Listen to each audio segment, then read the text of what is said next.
Okay, so hi guys. I've been working with Lynette Allen and her invitation for the last few months. And recently, Lynette has decided to undergo a massive life change, really.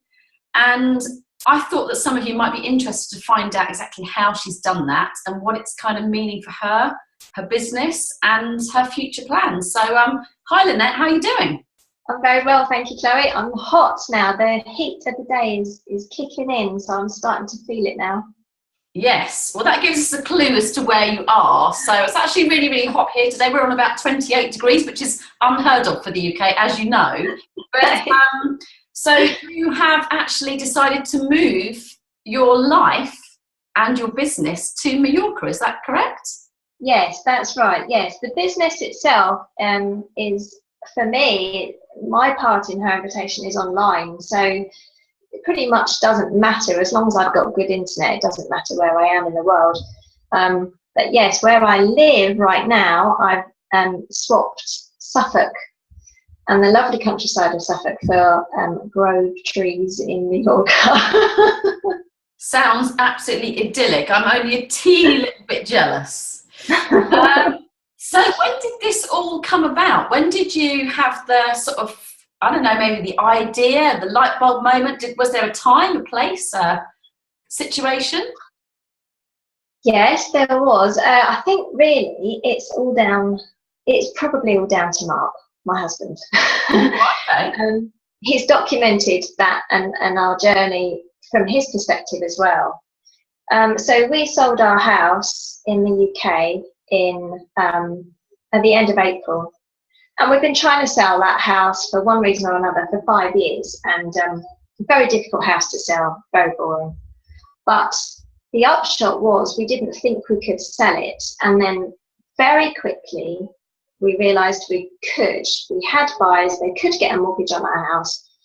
And all of a sudden, we're like exchanging and completing in 4 weeks. So for us, it was a bit like, oh, okay. We hadn't quite thought this was ever going to happen. We hoped, but we never really thought it was going to happen, I don't think.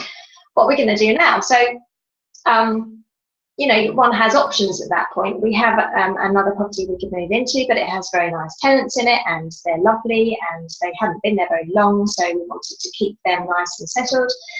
So you can rent somewhere in England, or you could take it as an opportunity to do something really quite different. And we don't feel tied to any one location because of the way my business works online. My part in it is online. And we have our little girl, Libby, who is homeschooled and does not go to school. So we don't have to be anywhere. We could choose anywhere in the world to be. So although I had my heart set on this tiny little property with roses growing up out of the side, really my husband had different ideas. Just a little bit different then.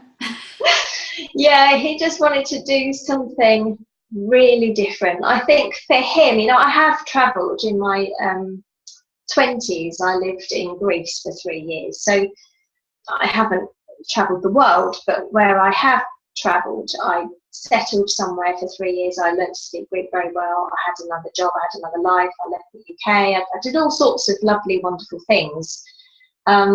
And I probably had an inkling. You kind of had an inkling of what it might be like then. Yeah. But I didn't really feel the need to do that again. But when your husband says to you, I really, really, really want a chance to do that, and he's never done it. And to give that opportunity to Libby at just 4, she's obviously never done anything like that. So for the family, I was thinking, well, he could have said the North Pole. It could have been very cold. He could have said, let's live in an igloo for a year. Would you have still done that? I don't know. My fingers go cold down the freezer aisle of Tesco's. I don't know whether I would have said yes to the North Pole, but there are worse places on this earth to be than the Mallorcan countryside. And we went out to stay with my auntie, who lives here and has been here for 14 years. And really, from then, everything just fell into place because we met some people who already live here, and for one reason or another our paths crossed with another couple, and it then became just really obvious how we could do such a thing as to move to a farmhouse in Mallorca, and we do that with this other couple, and it's going really, really well, and we're very happy with what we're doing right now. So yeah, strange, and it all happened so quickly. Yeah, so what was the time scale from selling your house to actually moving in? We knew we had a proper functional buyer on the 19th of February. We sold the house on something like 29th of April. And so April, and then something like the third week in June, we signed a contract on a farmhouse in New York. Absolutely incredible. Are you still on cloud 9? I've come down a bit now. I have come down a bit. The first month, I have to say, we were just sky high, thinking, what the hell? How did we get here? It's funny how quickly you normalise things, how quickly you just know what the weather's going to be like, and you know that you live out here, and you know how things work differently. It has started to normalise. And of course, there is a business to run, and you can't be fizzy for very long. You can allow yourself a bit of fizz, but then comes the down to, well, we're going to live here, so life goes on, and let's get my week back on track, and certainly with the help of the internet again, because the first month or 6 weeks I didn't have any internet out here, and I was trying to do everything on my phone in a very haphazard way, which was mind-blowingly awful for me. Because you know what I'm like, I'm always online. Now you've mentioned Livy already. So Livy's your daughter. She's 4 years old. She was already homeschooled. Is that right? Yep. We never intended to send her to school. No. So how's the transition been for her? She has been delightfully accommodating. She has seen this as the big adventure that it is. You know, she has, in the first month, she had so many firsts, and she counted them all on her little fingers, and she knew they were firsts. I've had another first today, Mummy. I picked up a chicken. You know, and she was like, oh. So, you know, getting on an aeroplane for her, she'd never done. And I've never been to another country, Mummy, and I've never spoken Spanish. And she knows some Spanish words. And so she really is seeing this as a nice big adventure. She didn't get too overwhelmed with it. I think we had some issues around bedtime routine and stuff like that, because we have a different lifestyle here. We stay up later naturally, and you eat later, and so we've had a little bit of that, I think, but I think we've got that nailed now for her. So there was a miniature, I'd say, disruption to her. She soaked it all up. She doesn't go in the pool as much as I thought she would. Really? Yeah, but you know, I think when a 4-year-old suddenly grows up with a pool and it's there, I don't think she's that interested. Oh, is it just normal then? Yeah. Already. So do you have any regrets, or were there any fears before you came? It's just been as you thought it would be. There were not fears, I don't think, but my head did have to spin a 180. And that took a few weeks to think, well, you know, why would I do that? And what am I going to get from it? And what is Livy going to get from it? And what is Mark going to get from it? Because I'm not just one person. You know, when I was in my 20s, I just went off to Greece. I had £200 on me in case it was all terrible where I was going, which it wasn't. And I just would have got back on the plane and got myself home. But, you know, it's not like that when you take a child and you know, there's all sorts of things to consider. Like, what do we do with our stuff? We've got sofas and furniture and beds. And so that practical side as well needed a bit of looking into about storage facilities and giving stuff away. And really, it made us think about how much stuff we have and how much stuff we actually need. Yeah. And being able to compartmentalize that into one suitcase each. And in fact, it was hand luggage only when we first came over. We just took one hand luggage only, that's all we had. And I've since had a few more suitcases, but that's it. So I've got rid of lots of clothes, lots of ridiculous amounts of shoes, and I've just given stuff away. And yeah. Has that felt quite freeing for you? Yeah. Yeah. Yeah, I think so. I don't have much stuff now. We do have a storage container which costs us every month, and there is got to be at some point a question about, do we bring it over or do we let that stuff go or whatever. Yeah. But I'm not quite ready for that conversation yet. I think I'm enjoying this, and I'm enjoying having the internet and being able to work properly. Yeah, I think everything comes in stages for me. Yeah, yeah, you don't want to rush anything. Now, you do the online side of your HI business, which you can do from Mallorca, which is fantastic. But what are you doing with the rest of your time? What are your current plans regarding your sort of your work and your business? Is there anything exciting in the pipeline? Well, there's lots of exciting things. So, on the house we live, on the farm we live, I say farm, we've got 4 chickens, 3 ducks, 2 ducklings, and a dog. So it's not really a farm yet, but on the land we have a real privilege in where we live in terms of we are able to eat the vegetables straight from the land. And my husband certainly, and the guys we live with, are very interested in being self-sufficient and being off-grid in terms of having solar power. And everything comes, as I say, in sections. It can't all be done at once. But what started off in a very selfish way for me, thinking about how am I going to function doing what Lynette Allen does somewhere else in the middle of Mallorca, has become a much bigger lifestyle thing. And what we know is that this place has, I think, really special powers. It's really a healing place, and it is somewhere where it's so quiet.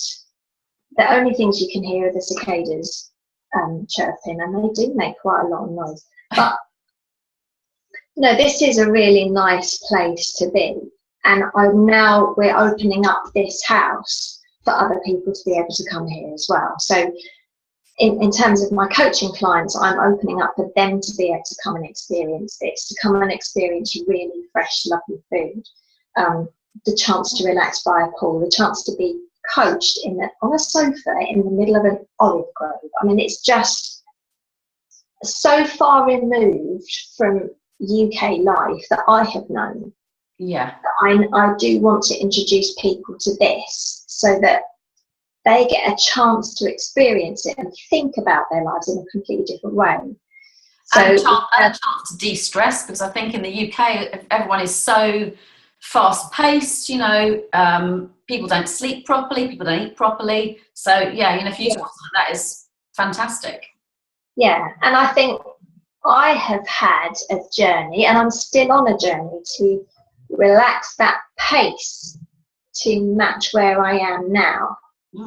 I've been very much used to a fast-paced world, and although I think I've slowed down and I'm still effective, I think there's still a journey for me to relax into this and still be as effective myself.